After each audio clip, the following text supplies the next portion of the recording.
Welcome, everybody, to today's episode of the Empower Performance Podcast. Today's guest is Emily Ledford. I'll have her introduce herself, but before she does, I just want to say real quick, I'm very grateful and excited to have her on as a guest. I speak very highly of her to anyone who will listen. When I first started training and I started my business, I didn't know how to get clients. We got connected through a mutual friend. She decided to speak to me for free for about an hour. She gave me a lot of confidence and advice. And I was asking, we're in the same town, we both work in the same industry. Why would you help me? And she said something that maybe, I don't know if you remember saying this, Katie, Emily, but um, it really stuck with me. It could have been a throwaway line for you, and it really stuck with me ever since. You said you like to build community, not competition.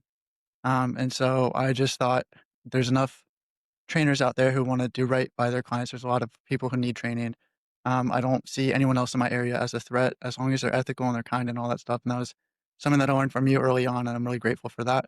Oh, And then also to give you some credit too, because you work in a slightly different area, which you can explain. You work in out of your home, and you work mostly with women. And I do mostly mobile personal training. I work with people out of their homes. You actually helped build my business by recommending and referring people to me. And so I said to you before we started this podcast, I have a house, I have a dog, and I have a baby on the way. And I don't know that I'd have that without you helping me build my business to this point. So I'm eternally grateful to you. But if you don't mind oh. introducing yourself, please Well, do. thank you so much. You're so Yeah. kind. I really think you had it all together before you spoke to Yeah. me. My name is Emily Ledford, and I train out of my home studio and have been for almost 12 years, I guess, come January 1st in a couple months. Mhm. Um, and I also do online training, a little bit of nutrition coaching, and I am a wife and mom of two kids. One is a senior, so that's kind of the space I am in life right now. Yeah. Um, so how did you get into fitness in general? Like, did you have an athletic background? Absolutely not. In fact, I was a very asthmatic kid, Okay. and so it's funny because I hated physical education, all that. I do remember feeling very what would be the word, just out of place when it came to PE. But I do remember specifically, I think it was third or fourth grade, and we had to do like the mile run. Uh, And of course, I never really did this. I was always the girl that stepped to the side to get out of it. But I was like, not this time, doing it. So I did it. And of course, at the end, I had a complete asthma attack. Thankfully, my mom worked at the school in the office, and we always brought then the nebulizers. So I was able to get a treatment at school. But I was like, I'm tired of this being, you know, my identity. So I think probably in the fifth grade, I had some 3 and 5 pound dumbbells underneath my bed, and I would just kind of do some arm exercises. And I just kind of, even at an early age, really appreciated strength and fitness, even though I didn't think that I would ever be an athlete. Maybe wanted to, kind of on the inside, but probably too afraid. mhm. But long story short, when I was about 15 years old, began with an eating disorder, anorexia, and began running as a way to burn calories. So not a very healthy thing, although I got pretty good at it and my asthma improved. My doctor told me once, he's like, if you would just start running because the lungs are a muscle, you Mhm. would be amazed at how much your endurance would improve. So I did it. I got my little albuterol inhaler in hand, and over time I didn't need it at all. But again, it became a obsession, and so eventually got into, I hate to say it, but bulimia and then overeating and, of course, over-exercising. So several years later, really got into strength training because I was like, I'm done with this. I mean, what could you possibly do more? More cardio? Like, Mhm. this is not working. Mhm. So got into strength training, reading a little bit about it. And it was, I would say, one of my ways out of the whole botched eating patterns and Mhm. everything. Just helped me just to do it in a more healthy way and really understand that, if you want to build muscle, you have to eat and more than you think, right? So, yeah. I appreciate you sharing your story. I think that that's something that a lot of people fail to understand is that exercise isn't inherently healthy. You can overdo it. You can run too much. You can eat too little. And a lot of people have this mentality that more is better and better is better. Um, so you think more running, more dieting, more of all these different things, and you end up just burning yourself out, getting injured. It can be a mental issue, emotional issue, physical issue, but at some point, if you don't have a sound program and you don't have sound principles in place, and you don't always know that, most people don't always know that, they make mistakes. And my college athletic career, I always thought if I want to be a better player, I have to do more sessions, more of this, more of that. And I was just constantly fatigued. And if I rested a bit more and I ate a bit more and all that, I feel like I could have had more energy and performed better when it actually mattered. But I just burned the candle at both ends. Um, Yes. it's not the wisest thing to do, but I appreciate you sharing that because I'm sure there are a lot of hopefully people who listen to this who may have gone through a similar experience where they think, I don't look exactly how a magazine says I should look, or I don't for whatever reason. And then they just absolutely kill themselves. And I find that, so I have quite a few female clients. I believe you have exclusively female clients. A lot of them, when they start lifting, say, oh, I know I'm just like I can't lose those last few pounds because I'm eating too many peanut M&Ms at night, like 3 or 4, or, something like that, or it's, I just have to really dial down, and so they say they're eating 1,200 calories a day, which is what, like, small children eat, which is Right. dangerous. So it's hard to convince them, fuel yourself, and if you train hard and gain muscle, you'll actually look the way you want to as opposed to, getting bulky. You are Um, very right, yeah. yeah. Do you get that a lot with your female clients, having to convince them more from a mental perspective that it's okay to eat more and it's okay to train for strength? I feel like I used to, but not as much anymore. Um, I think a lot of them really understand, and maybe it's because I've driven it so hard, like, Yeah. "You guys have got to get more protein." Like, your 50 or 60 grams per day is not cutting it with what Mhm, you say you want. You say you wanna build muscle, you say you wanna get those mhm, pull-ups. Like, it's not gonna happen with your 50 or 60, grams of protein a day. So, I think, you know, um, and then they always say, "I don't know how you do it," and so I kinda go over it and just encourage them to start small, but I feel like no one ever really tries. mhm, So they don't know how it could be easy if you just implement the habits and just mhm, start something. But I I don't really have too many people, especially the ages that I train more so seem to be about mid 40s to 60s and 70s. Don't really think they're eating too much. In fact, mhm, I would say probably some of them would do well to eat more. mhm, 100%. Yeah. mhm. Yeah, I think some of them eat too little all the way around, protein and everything. I try to teach people to think of food as fuel and not comfort. Yeah. And if they eat enough fuel, they're gonna be full and probably not overeat in terms of calories. But if you eat comfort, it's really easy to, eat before you realize you're full, and it's gonna be such calorie dense and not nutrient dense foods that it can really mess with you and your body. And so, like, I don't personally eat healthy because I love it. I do it because I hate the feeling of if I eat something terrible, I feel sick afterwards, or same thing with exercise. I hate feeling out of breath. I hate feeling so it's almost like I do all these healthy things. Yeah, they're good for me, and I know that, Yeah. and sometimes they're fun, but sometimes it's just to avoid the negative things because to me that's a greater um, it's greater than the cost of actually doing the right thing. And so Yes. whatever the framework people need to be able to achieve it, some people think that they have to fall in love with celery, and you don't have to. But, if you can just whatever your goal is, if that can be worth more than the cost, I find that people will achieve their goals. Um, but some people, I've had some clients where in the beginning, at least, they think that training with me is an excuse to be able to eat more, drink more, something like that, because at least they're training in the meantime. And I'm hoping with some of them, or at least some of them have seen that after a little while, it clicks and they have a shift. And then I don't know if you've seen one of my clients lost 80 pounds in a year, but in the first 2 years, like nothing. And it was because his Monday, Tuesday, Wednesday, Thursday was perfect, but his Friday, Saturday, Sunday was not. Oh, And yeah, as soon cheat as he like got cheat that, days? yeah, yeah, Yeah. as soon as he figured it out, he, he got everything on track, and, the weight just kinda melted off and all that. So it's everything. I try to tell people 2 hours, 3 hours with me a week can do a lot, but the other, 125 hours, is my math correct? Something like that. Don't make me Um, math. yeah, but if it's something like that, however many hours there are left in the week, if you spend it not sleeping well and you're super stressed and you're eating and drinking terribly and all that stuff, training can only do so much.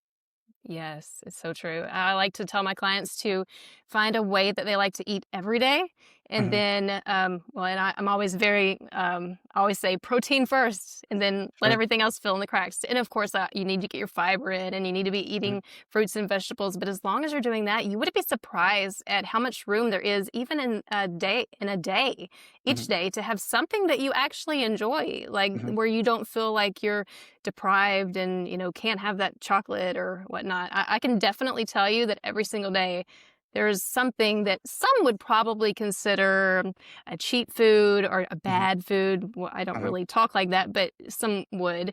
And every single day there's room for that because I've Mhm. taken care of the main things first. And like you said, I don't want to eat, biscuits and gravy every morning Yeah. because I mean, although that might be fun on vacation, like every day, you know how you feel. You Mhm. feel so differently when you eat that way, starting out your day and then starting out your day with maybe 50 grams of protein, say, Mhm. on a regular basis. It's night and day different. You feel energetic. You don't get tired. It's just, I would not trade that for the world. There was a study, and I can't remember. I heard it from another podcast, and they were talking about how they looked at people eating like just junk food, people eating just healthy, and then people having a mix. And they said there was a huge difference between just junk food and just healthy. But if you get enough healthy food, um, that and you have the healthy plus junk versus just junk, there's a negligible difference between them. So Oh, essentially saying that interesting. yeah, so saying that as long as you get enough healthy food, which a lot of people just don't get in the first place, then there's absolutely room to get, a little extra something in there, and it won't make a huge difference on your blood work, on your performance, on all these different metrics they looked at, as opposed to people who eat entirely healthy, and that's why I don't like the whole cold turkey approach, because a lot of people Right. will never succeed with that. If you say, "Alright, I'm never gonna have a uh, ice cream again or something like that. Today, I'm just gonna eat XYZ forever and always gonna be like that. They're always gonna revert to old habits, but it's about small, sustainable, kind of gradual shifts. It's can you trade? Sometimes I tell people trade something. If you like having something salty, can you go from like potato chips to mixed nuts? And that's Yes. already a step in the right direction. Or if you like tangy things, switching from, Sour Patch Kids or something like that to like a bowl of fruit or something is kind of a step in the right direction. I also find it's really hard to overeat grapes, you know? Yeah. It's true, but they do satisfy, and like you said, yeah, Mhm, I used to try to do everything perfectly, never gonna have sugar again or whatever, and mhm, yeah, you have the best intentions and you are highly motivated, right? mhm, And you can sustain that for a little bit, but boy, when once you get a taste of, whatever junk food mhm. and you feel like shame, it just Sure. it kind of it's just too much and it's hard to stay away from, then overconsume. So just finding a way, like you said, to sustain it and enjoy it at the same time, night and day difference. I think the all or nothing almost always leads to nothing. People start with Yes. all, and then if they say, "I'm gonna be perfect," and day 3 they have one bad thing, then they're just like, "Alright, well, I guess I'm done with this diet," and then they just go back to eating terribly, and it's the same thing with strength training. I've, Yes. made this shift recently where when I was an athlete, I said I have to do the best program. It has to be the right amount of sets and reps and intensity and exercises. It can't be the second best exercise. It can't be the second best whatever. And, I have to do all these workouts on these days, and I can't miss any workouts, and if I did, I would double up the next day, and then my body would just feel so beat down, and now I have more grace where it's like, I almost think I'm signing up for a group class at my place, and if I can make it, great, and if I can't, I can't, but I just try to have as much, like, completion rate as I can, Yeah. and on days where I feel beat up, I'll adjust, but just doing that and also focusing a little bit more on enjoyment. There's an exercise that I don't wanna do, and there's one that's similar, and I do wanna do that. To me, that just helps me be a lot more consistent. I know that I'll feel better and stick with the good habits longer, with that mentality as opposed to perfection. As dumb as it may sound, good enough is good enough. Yeah, I mean, you never really ever want to be a prisoner to your workout or Mhm, a prisoner or a slave to food because it will get you nowhere and it will be misery. And you can't have a lifetime of good habits if you're going to just make yourself miserable. And mhm. yeah, I agree spot with you. on. Do you mind me asking how you started your business? What did it look like in the beginning? How did you grow? What does your business look like now for anybody who's listening? I feel like my business was an accident. It's funny. So, I've always loved fitness and even more when my kids were little, just trying to stay into it while they were little. But I always knew I wanted to be a stay at home mom. So I was like, oh, I want to do this thing so bad, but I want to stay at home. Mhm, So I was on I got my certification for kettlebell training mhm, and a few other things, nutrition. I was like, why am I doing this? I want to do something with it, but I don't know what. And I had a couple people ask me to come work for them in their gym. I mhm, went and I looked and, saw their training. And right away I was like, number one, I don't like that group training because, I feel like these people shouldn't be doing that. They should be doing something a little, maybe regress a little bit.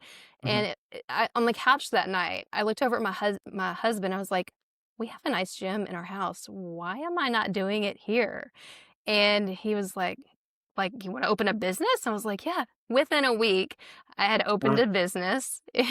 Just like That's awesome. yeah, so, and my concept was I didn't wanna work a lot, my kids were still very little, so I was like, "What if I just had, like, a class of" at that time, it was just 4 women because of the Mhm, space. We eventually, a few years later, more than doubled the space, and so I can have now up to 8 ladies at a time. But it mhm, did start just by, putting the word out in my neighborhood group on Facebook, mhm, and most of my clients at the time were just neighbors. mhm. So that's kinda how it started. That's awesome, and now you said you offer nutrition coaching, online coaching, and your group classes, right? Yes. That's awesome. Yes. Yeah. So let's see, there's a question I was gonna ask you about that. How did you pick your niche with all women? Was it just, a coincidence? Well, I think I just picked all women just because I knew they would be coming to my house, and Okay. you don't even really know the women at first because I was kind of Mhm, newish to town. So I was like, I don't want to have any strangers coming in my house that make me feel uncomfortable. So I definitely chose that niche, and I honestly didn't think it would work because I was like, this is a smallish town. There can't be mhm, possibly that many women who would want to come here. But thankfully, word of mouth got out a little bit, and I only needed 4, right, for a class each day, so that kind of picked up pretty fast. So yeah, did I answer your question? What Yeah, was yeah, and I think okay? it's nice too because, there's a lot of women who won't get into strength training because they think it's intimidating. So an example is, my wife was a college athlete, quite a good athlete, and she used to go to a, performance gym in Leesburg, and, there was like a 6 AM slot, 7, 8, 9. She'd always go to the absolute earliest slot because she knew it would just be her and the owner in the gym and nobody Oh, else. But if she yeah. went at like an 8 or 9, there'd be all the varsity athletes from different sports, and they'd be all big and macho and taking up space, and, you know, maybe they both need the same piece of equipment, they don't see that she's using the station, they might take it, something like that. And even when I, had my first internship, it was, working with a lot of, middle school and high school athletes, sports performance, and it was maybe a dozen to 20 kids at a time. About 3 or 4 coaches would be watching them, just power racks as far as the eye can see, and, Wow. there were some girls that, they might need to use a piece of equipment, like, there may be only a couple specialty bars, and they go for that piece of equipment, and, another guy would go at the same time, and then they would just kind of shy away and Yeah. say I'm like, "Well, it's, like, just as much your right to grab that piece of equipment or, or it was your turn or whatever." And so it's kinda nice that you have an option for women if they feel too intimidated to go to a public gym, that they can go and have a small group setting. I also find the group thing works well because, it builds community and people can have, accountability based off each other and, like, look forward to going to those classes, so it's nice that it exists, and I'm glad that there's an option like that out there. Yeah, it's really cool because a lot of them have been coming for years, and so they know each other. It's like a family. I mean, they Mhm. look forward to seeing each other. They do things outside of the class, which is so, so cool to Yeah. me. So lots of friendships have been built. Yep. I was gonna ask as well, what are some of the most common myths that you see when it comes to training women? Well, let's see. I think a lot of them think that they do need to eat less to have the results they want when they really haven't even built a foundation of muscle Mhm, um, yet. So I'll hear they want fat loss, but I feel like what they really m- want, because of what they tell me, how they want to look and everything, is they need to spend time building muscle, right? mhm, And maybe they're not eating a lot. Like you said, some people eating 1,200, 1,300 calories a day. And I used to not believe that they were actually eating that little because maybe Mhm, they would have more body fat than mhm, what is. But now I've come to realize that they've just never spent time building muscle, which burns it really does. I mean, your metabolism is different when you have a lot of muscle on your physique rather than not. So you can eat more with muscle. So, just encouraging them to up the protein, maybe even up the calories, change what they start the day with, and that sort of thing. I just think that the myth is that they need to eat less and mhm, move more. You hear that. So I really try to just, you need to eat what you need to eat and you need to lift more, mhm, probably. So, uh-huh. yeah, that's Um, I probably one myth. Yeah. I find another one that's kind of along those lines, saying, like, "Eat more, lift more," is when it comes to the lifting more, I think that, I'm not trying to shame Pilates or a lot of these group classes, but a lot of women, I think they believe they need to feel the burn, um, Yes. but not necessarily grind, sort of strain, not a lot of tension in the muscles, it just needs to kinda sizzle. So they'll do Yes. flutter kicks for 2 minutes at a time, feel the sizzle, but they won't do hanging knee raises or weighted sit-ups or anything like that because they don't wanna get bulky or whatever. I think that can make their bodies more resilient. It can make them look how they wanna look because when they say tone, what they generally mean is lose fat and gain muscle at the same time. They do. Um, Yes. Helps with bone density, and women are more likely to deal with issues with that. So I see it as, like, there's actually so many reasons why everybody should train, but women especially should train. And it's hard to kind of break the Gene Simmons, it's Gene Simmons, right? Or is it Richard Simmons? Richard Richard Simmons. Simmons. Yes. Richard Simmons, got it. Gene Simmons is the rock star. Is the Richard Simmons kinda style of, like, just dancing around and, you know so or, like, the pink dumbbells, it's hard to get people to trade up the pink dumbbells for even just 10-pound, metal dumbbells or something like that and keep moving from there. Um, That's I guess true. on the flip side, I have this couple that trains with me. The husband is super cool with training heavy, the wife not so much, and, she used to be a group fitness instructor, and so every now and then she's like, "We gotta do more stuff like this where you get a burn." And, like, you can't get progressive overload, and my mentality is there may be a best way, there may be a middle of the road way, and there may be no way, and if I just do my way and she doesn't like it, then she might not train at all, and that's worse Yeah. than training kinda meeting her where she's at, so I try to find ways to increase the time under tension, you know, That's so a little. smart. Yeah, Yeah. just to give a bit of both where she can still get what she's actually asking for, but also feel what she thinks she needs to feel to achieve her goals. 100%. Yeah, sometimes you just have to work around the client because no matter how many times you explain it, they're Mhm, either gonna, go somewhere else and get worse results, mhm, because of, going to Pilates class. And I'm not saying Pilates is bad, you know that. mhm, mhm, It's good, but when people think that they're gonna get that look that they say they want or that they're gonna get a strong I'm not saying Pilates is not hard. Heck yeah. I sure, mean, sure, the burn and stuff, but you'll never gain your potential of strength or muscle just mhm, doing Pilates. mhm. I think I like seeing your clips as well because yes, you do kinda myth bust, but you also give a real example of what it's like to be, a woman your age being super strong. If you can speak to some of your really cool kind of, feats of strength, what's your best deadlift? You can do pull-ups, your snatch. So what was your deadlift PR the other day that you hit? Um, my deadlift PR a few months ago or weeks ago was 305 conventional deadlift, That's awesome. and I'm about 148 pounds, so it's Wow. about double body weight, I Yeah, full guess. body weight, that's awesome. And I don't know if I'll work to increase that. I'd like to, maybe a little bit. I'm Mhm, 44 now, so it's not gonna probably increase crazy amounts. However, if I had trained like that in my 20s, had access to a barbell, I can only imagine like where I would have gotten. But I'm not unhappy with it. the Um, 300 for anyone is great. yeah, thank you. Yeah, That it seemed like it took a long time. yeah, But that's kind of the point. And then pull-ups, the most I've ever gotten is 11. But again, I'm that's like, awesome. well, but I'm not 90 pounds. Yeah, that's awesome. Oh yeah. So those are and squat, I wouldn't say it's probably one of my weaker lifts. I think I've done Mhm, like 210. So I should mhm. probably work on that a little more. But deadlift definitely comes a little more easily for me, I would say. You have the, RKC kettlebell certification, right? Yeah, RKC level 2, Okay. and I've maintained that for several years now. I don't maybe 10 plus years now?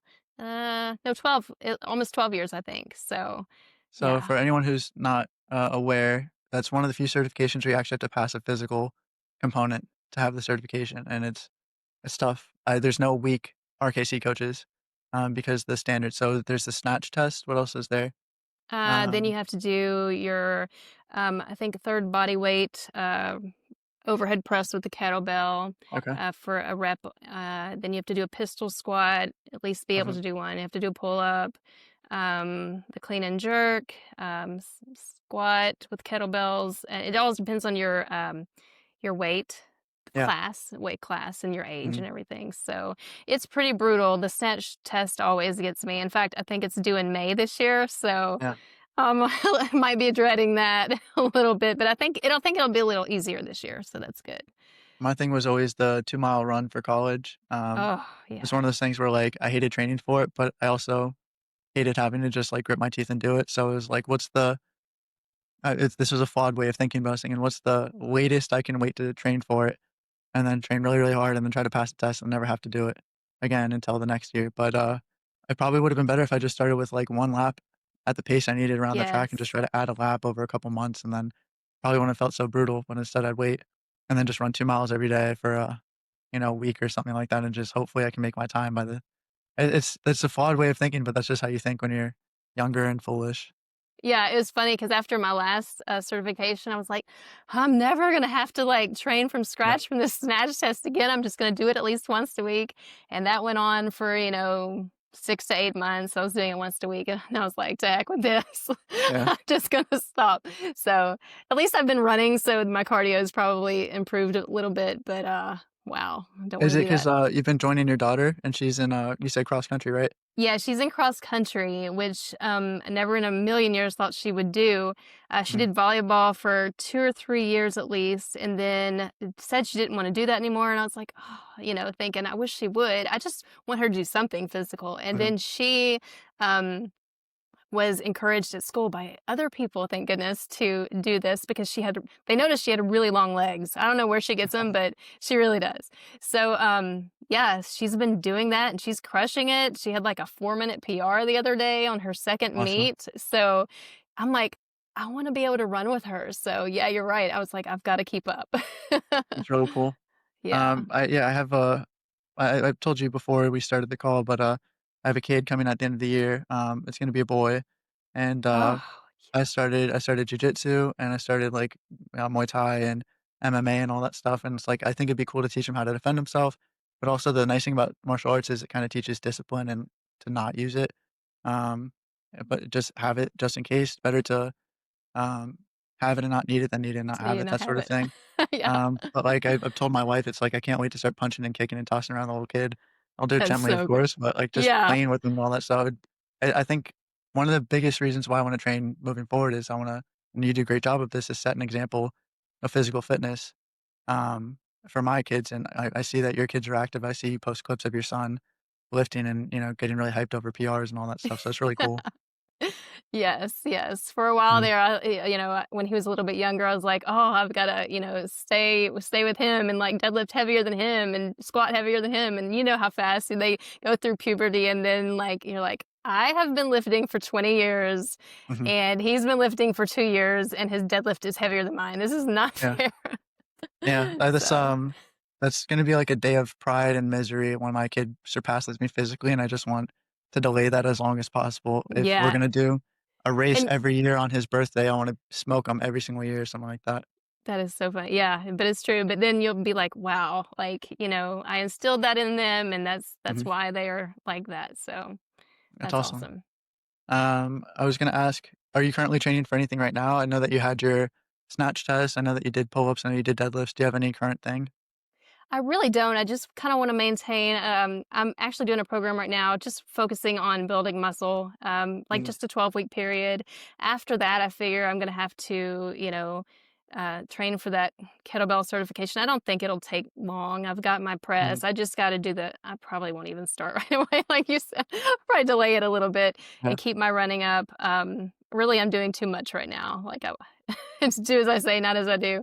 yeah, But yeah, I would still overall love that deadlift to get heavier. I'm kind of deadlifting higher reps than I usually would right now, so it'll be interesting to see, if that transfers all. It at all to, the lower reps when I'm done with this program.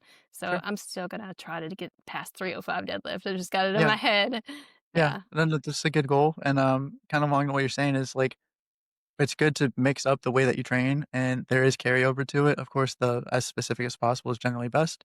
But if you do that long enough, you'll kind of hit like plateaus.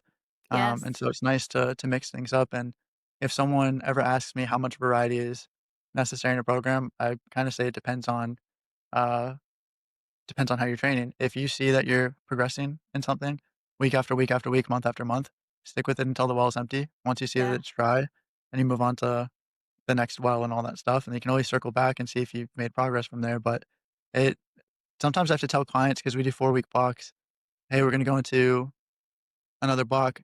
I don't want you to think I'm being lazy and not writing a totally new program or anything like that, Yeah. but this last block, you absolutely crushed it. I don't wanna tweak it too much. Once it 100%. starts to slow up, then we can tweak it." I don't know if it's something that you have to have that conversation with your clients sometimes if you see, "Man, this last phase has been awesome. We should stick with it." I know, and that's so individual, like, they'll say they want, their pistol squat or something. I'm like, "Oh, you're Mhm, so close if you just did this 2 more months," but they're like, I'm bored." So some people really have that drive to do certain things, and some people mhm. are like, "I'm just happy to be feeling strong and healthy." So Sure. it's very individual, but yeah, like, personally, I've sticked with the program probably for 12 weeks, maybe more, Mhm. just because, like, things were moving in the right direction. So yeah, I for think it's sure. interesting that you say that because 'cause I've seen the clients that can stick to a goal, and then it's really easy. The only kinda caveat to that is if there's any plateau, they seem to have the most frustration. Oh, And yeah. then you have the other side where it's people, they want workout variety, new workout every time, which I'm not gonna do. I explain to them Yes. too much is not good, too little technically isn't good either. Um, but so, like, I try to keep things interesting for them. It's every 4 weeks is usually when we change things, and I say same but different because I still want them to have some continuity. So if they do, like, a rear foot elevated split squat, the next time it might just be a reverse lunge, it's close enough. For them, they think it's different, for me, it's the same thing. Yes. And then they're gonna use essentially the same weights and still make progress and all that stuff. But I had one client, it's kind of a funny story where she said, "My ultimate goal more than anything is, to go on a, walk with my husband one day and randomly bust out 20 push-ups just to, like, surprise him, and then I'll, just not say anything, stand up and keep walking and let him think, 'What the heck just happened?'" And she can only do 3 push-ups at the time, and so I was like, "Okay, cool." So in my mind, we're gonna train for push-ups for if she's at 3 push-ups, it might take maybe a year to get to 20. Yeah. But I was patient and all that stuff. First day that we do, the push-ups, she's like, "This is stupid, I want a different goal." I was like, "Oh, alright." Um, so yeah, That's you so can set true. goals, but, in my opinion, if she just said 5 push-ups, then she could have hit that goal and maybe been more motivated to, push for 6, 7, 8, 9, 10, maybe work up to 20, but with that huge stretch goal and then just doing it and thinking, "Man, this sucks," she instantly kind of changed. So it's, yeah, it's kinda funny. That is so true, and yeah, I also do 4-week blocks so Yeah, that, because I've had so many clients over the years, like, "Oh, I'm bored." So, yeah, but some of them, they're like, "I don't think I'll, wanna get rid of this program yet," and, yeah, like you said, I'll encourage it to keep with it for a little bit longer just, mhm, because they're still making progress, like, why change it if it's working? And they're mhm. feeling good, they're not having aches and pains or anything, so, yeah. That's the main thing I think is, I've said this on another episode that I had for this podcast, but whatever someone's number one goal to me is usually my second goal. And what I mean by that is they'll say, "Oh, I want to look this way. I want to lift this much weight." That's all cool.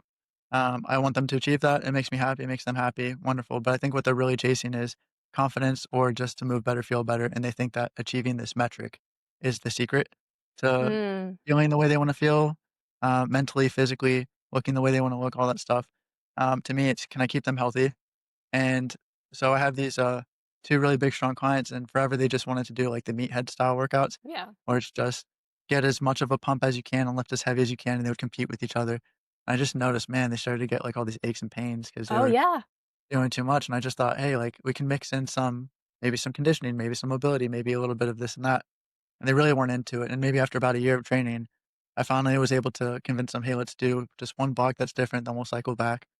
And then stepping outside of that, they're like, "Man, like, I feel so great doing some running, and now I can go and play football with my kids and all that."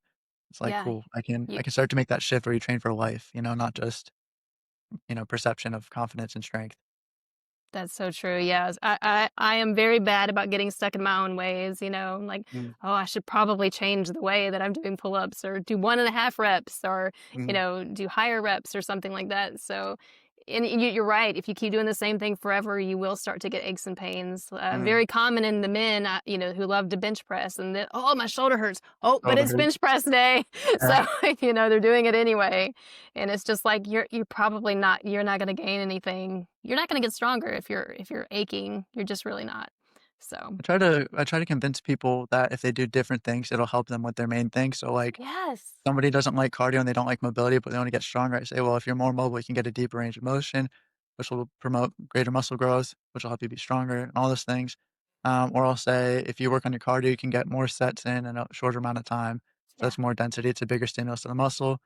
You can also recover better between workouts. And so, like, I try to frame it in a way where they think, "Oh, wow, this is actually the secret to Yes. achieve my goals." It's not really a secret, it's just do well-rounded training and you'll be healthy. Um, but sometimes you have to try to sell it to them within the context that they're looking for, and then I think they'll buy into it. If I said, you know, "Do it because it's good for your heart and lungs," they don't care, but if I say it helps you lift more, then they will do it. Yeah, and the line is not always linear, it's Mhm. up and downs, bumps, and everything else. Sometimes you like, "Oh, why don't I feel strong today?" And that doesn't mean that what you're doing is not working or, Yeah, it's just sometimes you need to do something a little different and change it up.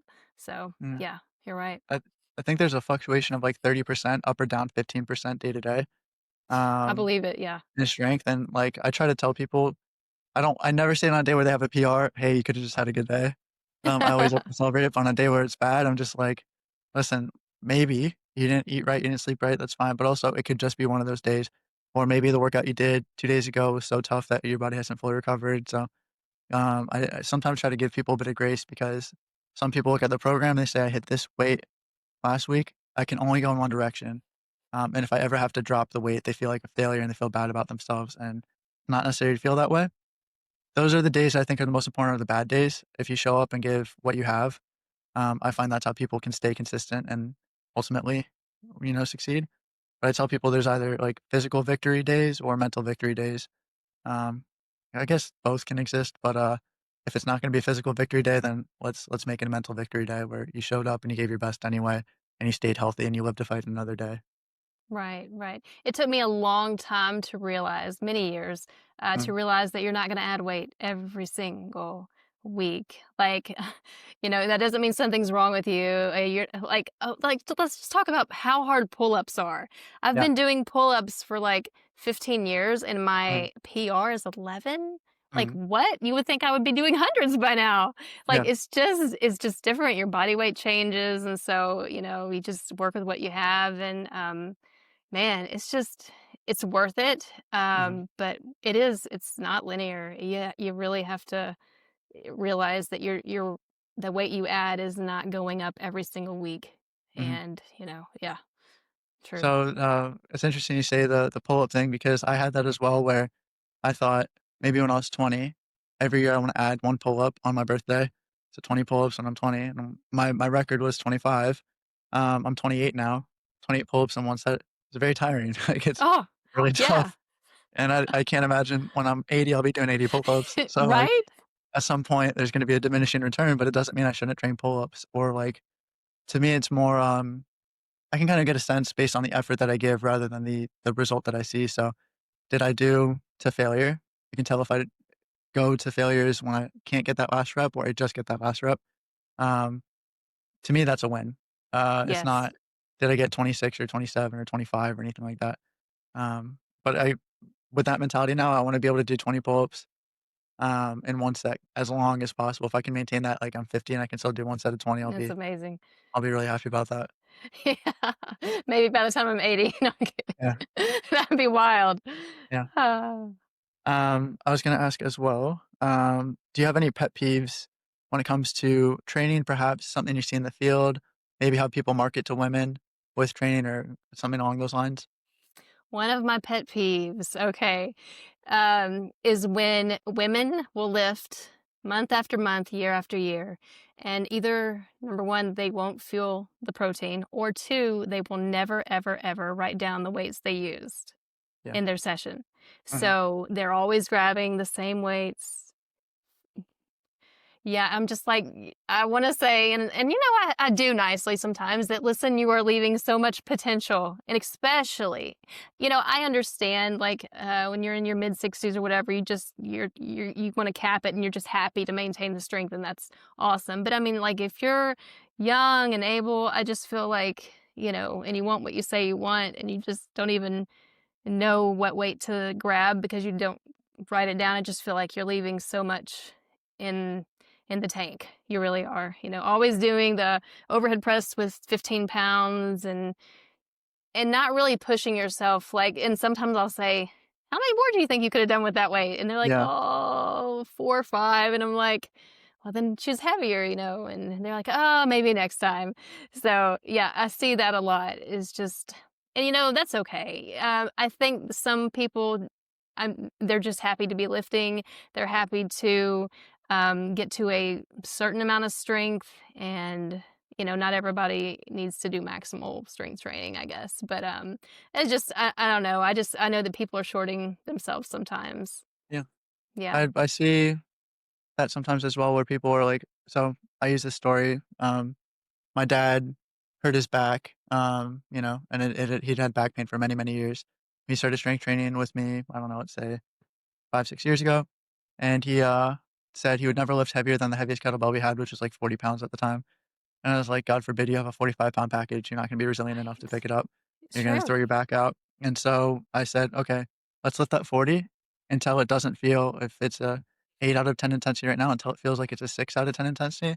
Then you have to go to a heavier weight until it feels like an 8 out of 10 intensity, whatever scale I gave him at the time. And he agreed. And so then the 40 became a 50, 50 became 60. And then at one point he was deadlifting 275, which was Oh really my. good progress and all that stuff, but his back pain just magically went away because if the heaviest thing he had to pick up is 50 pounds and now I can pick up 275, 50 feels like nothing. Yeah, Um, right. And and I'm he was in his sure, 50s like, at the time too, yeah, he probably, at some point wants to move furniture around his house. yeah, I'm like, yeah, the 40 pound is not going to cut it, right? yeah. So, Yeah, I'm glad. that it's just one of those things where you have to, it's all about framing, I guess, is you have to convince people why they should do something and that it's safe, and I tell people, um like, resiliency and injury is just like a line, and you just have to be on the right side of the line with your training. If you just push yourself a little bit outside your comfort zone on a regular basis, you'll actually expose yourself to the thing that could hurt yourself, with kinda like medicine and poison, it's the dosage sort of thing, but if you Right. avoid it at all costs, anything will, mess with you, you'll get hurt. The wind will knock you over and you'll Yeah. break a hip or something like that, It's so, true. And yeah. another thing too is, on talking about backs and back pain, is so many people are literally afraid of their lower backs to feel anything. Yes. Yeah. So they don't want to deadlift, like you said. And I'm just like, you actually need to strengthen those muscles, and that's going to set you up for a lifetime of Right. chronic back pain if you don't Mhm. ever work those muscles. So, yeah, Mhm. it's definitely needed. It doesn't have to be extreme, but working those muscles and not feeling afraid of feeling anything in your lower back. It's definitely something I have to talk about quite often. Everybody's afraid of their lower back. The same Yeah. thing with just rounding their spine. They say, Oh you yeah. can never round your spine and all that stuff. It's like, all right, well, if you touch your toes right now, your spine has to round and you're not scared of doing that. If I give you 2-pound dumbbells in your hands, you're not scared of that. But if I give you 200 pounds, you'd be scared of that and you might snap your back. Sure. I'm not going to give you 200 pounds. I'm going to give you 2 pounds. And when two becomes three and three becomes five and five becomes 10 and whatever, that's fine. But that's the idea of progressive overload, which I guess is a really simple concept that you just have to tell people. I like to use reps in reserve, or RPE, rating of perceived exertion, and just out of 10, how hard was it? Um, and, 8 is you had, like, 2 left in the tank, you coulda done 2 more reps. And 7 is 3 left, and I like to kind of pair those together, but people won't know how to use either of those scales until they do failure once. Oh So I like to give them failure on, like, a safe exercise, and to me, that's like push-ups. yeah. What Yep. happens if you don't move? But if I did, to failure with barbell back squats That and would someone be the doesn't have absolute safeties, worst. yeah, so, yeah, That's so funny. I think my program had like a failure in barbell back squats or something like that. And I was like, I don't think that was failure. I know that wasn't failure. I don't even want to know where failure is on that. It's just too painful. Like, yeah, the failure. muscle burning. Yeah. Yeah, yeah, yeah. So, I was gonna ask as well, so you said your pet peeves. Is there any, like, positive trends you're noticing in the women's health space? yes, I would say particularly women my age are starting to talk more about, all the perimenopause symptoms they Mhm. have, and they're getting help for it, whether it's going on hormone replacement therapy or starting to realize, oh, this is why we need to strength train, bone Right. density, and things like that. So I think people are talking about that more. I think doctors are recommending that more. Mhm. Um, Strength training more so and talking about protein. So it's not just from your trainer, right? It's more from doctors too. Mhm. They seem to be educating themselves a little bit more because I know I've heard that doctors, physicians don't get that much training on nutrition and really even exercise unless they kind of go at it on their own to learn more. So thankful that that's coming around. I think, sorta similar, uh, the body positivity movement kind of has, like, good and bad to it. I don't like Yeah, the statement "healthy at any size." I don't think that sure. exists. I think you can love your body at any size. I think you can be attracted to anybody at any size. It doesn't mean healthy at any size. Yeah. But then on the flip side, a lot of people think that if they want to lift, they have to look a certain way, and they might think, "I need to look like a ballerina." And then you see people like, I think her name was Alona Mayer. I think I'm pronouncing her name properly, but she was a USA women's rugby captain, at Oh, the yeah, yeah, Olympics. yeah. And she's, like, incredible, and people are saying even though she has all these big muscles and all that stuff, they think she's still beautiful and charming and cool and all that stuff, and I Yes. think just saying that it's okay to look like that, it's okay to train like that, it's okay to be like that, and people kind of having more options, I think is another way to get people in the gym and feeling confident and strong, and, I have some female clients that say they don't wanna get jacked, and it's not as easy as it sounds to get jacked, but some do. And they want Yes. to, and I just think that's, like, the coolest thing ever when they just take a picture and they flex their arms and, it's crazy. If you go on my Instagram and you go to, a few years back, there's a photo of me and a bunch of clients, um, at an axe throwing bar, and, they said, "Take a picture where everybody's flexing." One of my clients, I swear her arm looks like twice my size and all that stuff, so I just thought really cool. I love that. I love when women are not afraid of muscles. That's Yeah. awesome. Um, I was also gonna ask, uh, are there any major lessons you learned along the way, or do you have any major changes of mind that you've had, during your fitness journey? Oh, heck yeah. I think just eating alone, like I used to think that, I probably shouldn't eat more than, say, 17 or 1800 calories with all of the Mhm, working out I was doing. And, it took me years upon years to realize that was hindering uh, mhm, the muscle building potential that I said that I wanted and the strength potential that I said that I wanted. The whole deadlift thing, why that took so many years, I think mhm, because I was so afraid to eat more. mhm, I just wanted this amazing deadlift without fueling my body and things like that. So I think it's been it's almost like I always say that it's been like a 10-year reverse diet for me because I've just slowly tried to get my metabolism high and it really, I can eat so much more. mhm, And yes, I weigh more, but also I have more muscle and I've become happier with even a heavier body with more muscle and strength than the 120-pound body with like, why can't I do this or that? So, mhm. yeah. Uh, so a lot of people say scales are the enemy, and I think there's, like, a caveat to that. I like body composition scales Yeah. because if somebody trains for 3 months and their weight doesn't change at all, if they had just a normal scale, they'd say, "I'm doing everything right. Why isn't the scale going in the right direction?" and blah, blah, blah.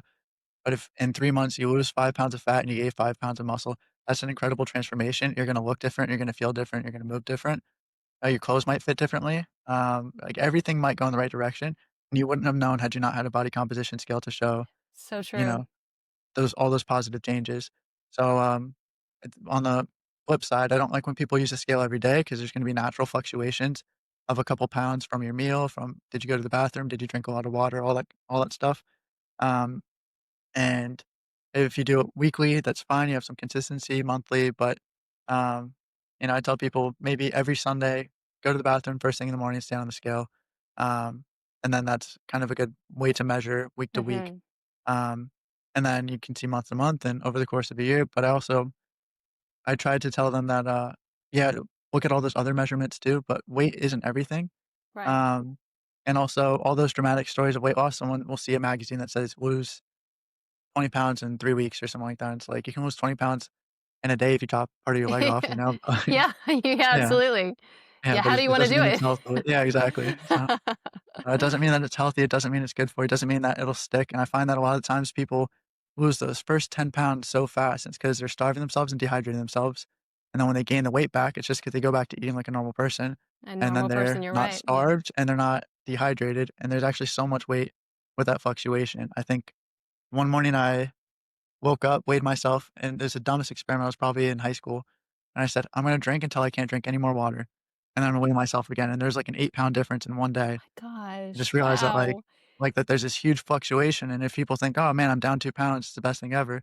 I don't wanna ruin it, but like if you're down 20, 30, 40 pounds, that's actually a big change, which means it can't Wow. just be water weight, but if it's, give or take 5 pounds, you never Right. know. Yeah, yeah. Body Mhm, composition is kinda like the tell-all. Yeah, yeah. true. I was gonna ask as well, do you have any major pieces of advice? Let's say kinda 2 categories, if that's okay with you.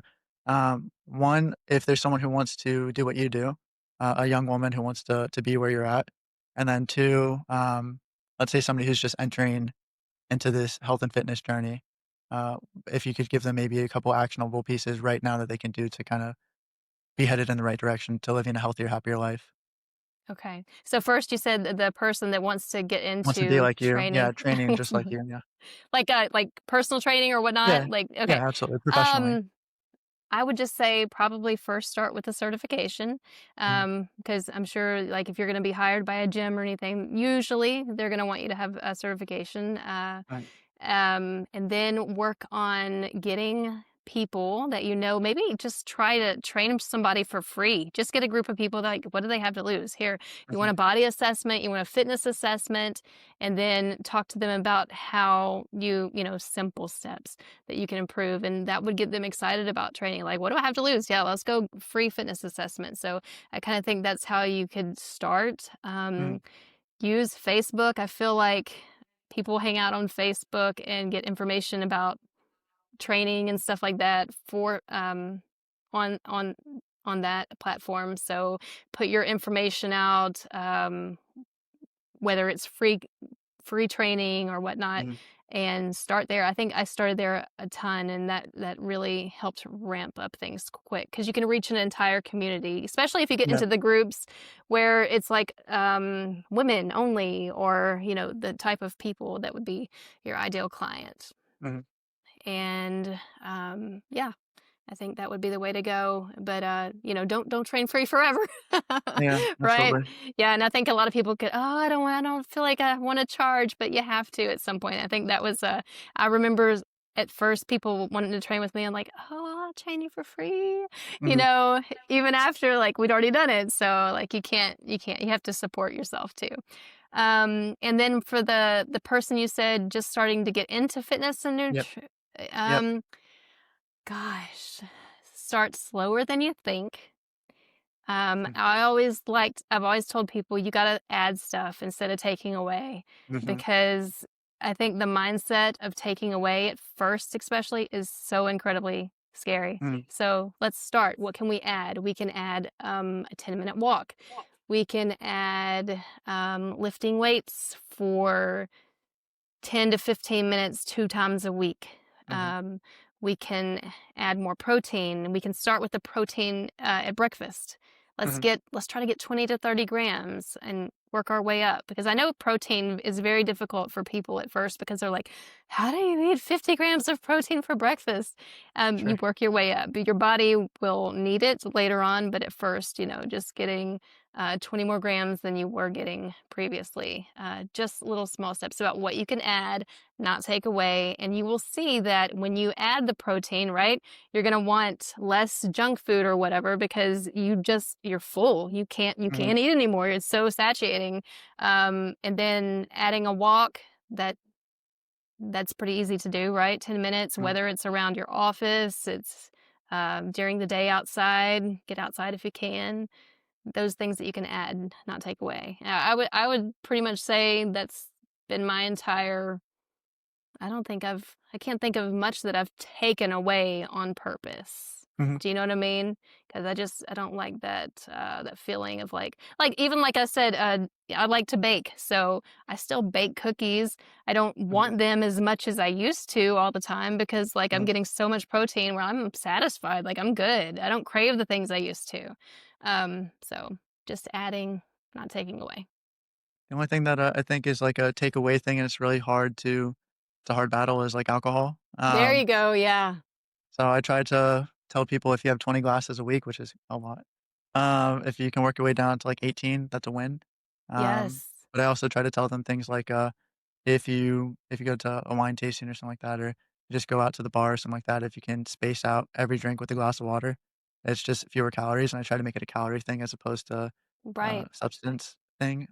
Yeah. But then as far as I like what you said about protein for breakfast. A lot of people skip breakfast, don't skip breakfast. And then protein for breakfast is where a lot of people miss it 'cause they might just have some toast or pancakes. Um, you can do protein pancakes if you really want pancakes, but you crack a couple eggs and a couple slices of whatever your breakfast meat is of the day. You get yourself some Greek yogurt, drizzle some honey on it. It's really not that hard to add, 30, 40, 50 grams of protein 100, yeah. in one meal, and it really helps you hit your goals at the end of the day. And that was the shift that I needed to make is, I eat quite a bit of protein myself, and, I just thought, I make 3 meals a day and 1 snack, and I make protein the centerpiece of everything, I'll hit my goals. If I Yeah. miss a meal and I have to play catch up, it's very difficult to have 3 steaks at night. So, Yes.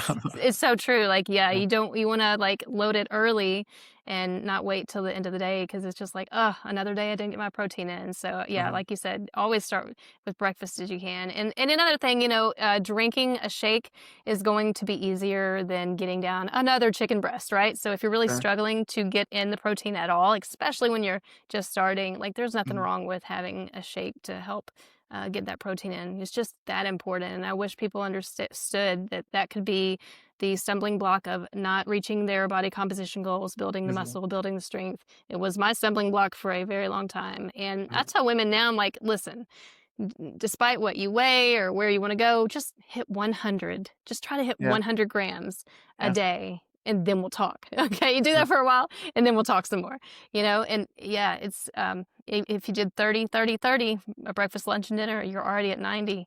So finding a few meals that you really enjoy, mix and match, mhm. it goes such a long way.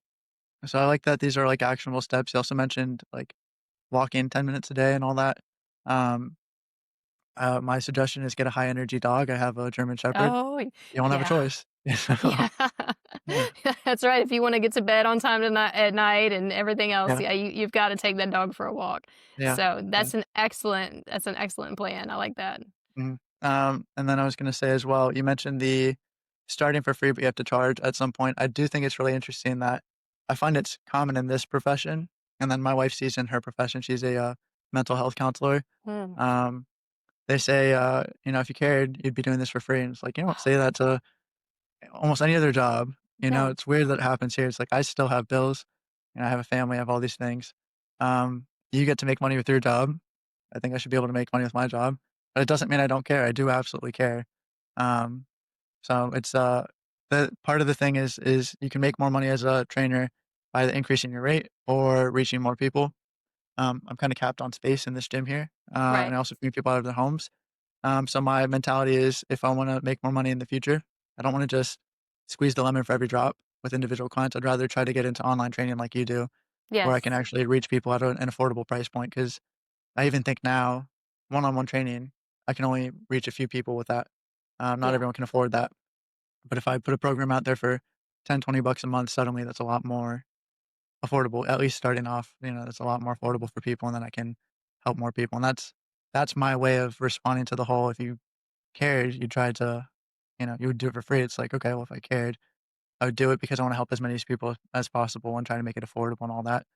But on the flip side, personal training, you're paying for someone's time and expertise, and it's always going to be better, in my opinion, than an online program because you Yeah. take into consideration the individual and you're there with them every step of the way. So that explains the different price points. It absolutely Um, does. Yeah. the final thing I was going to ask you is, if you were to plug yourself before we sign off and everything, If you want to be found, do you have Instagram? Anything you want to plug? Sure. I mean, it feels so weird. Still feels so weird. Instagram, Emily Ledford Fit, and on Facebook, Emily Ledford Fitness and Nutrition. And maybe I'll get back to posting more one day, but I need to do that. Yeah. Yeah. I Well, kind of I really, just don't love to post anymore, but yeah, I should. yeah. I really appreciate your time. Thank you very Oh, much. yeah, absolutely. Cool. Thank you.